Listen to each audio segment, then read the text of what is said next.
Samalenya na tamali na taiguini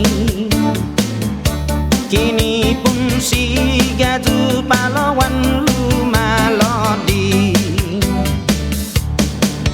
asufan palawan toti memoriosta contoh phong quantus na onius hagas humita pues para panaon siga dulu malodi sagwi nai jaku hokwa neni nagaigi basta panasa po dilalolu sato jamos gagi palawan gi kurason pues sota di neni kita lihu sabai birazu sesu to tigi fionmu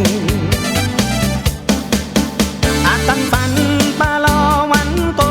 fama gonta saat kui pagumina go funa orang pues para panasi gajun lalodi hamza gwina jaku ai paguna oni pues mai lapan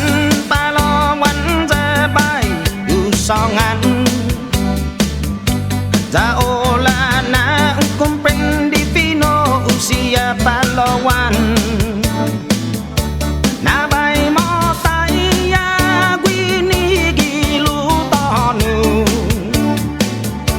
Jatot mot vi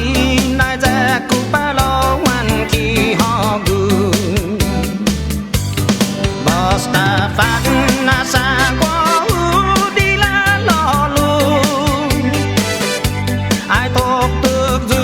mau gi masaya un lotu tamu ayun hinalang ni quy nai jaku sato jamos ki hogu gagi gi kurason pues basta panasa kwa ai di la lolu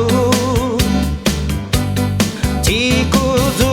mogi ai pato chungi fion jon so ta di palawan kita lihu sababira juta tiai palawan giza hogu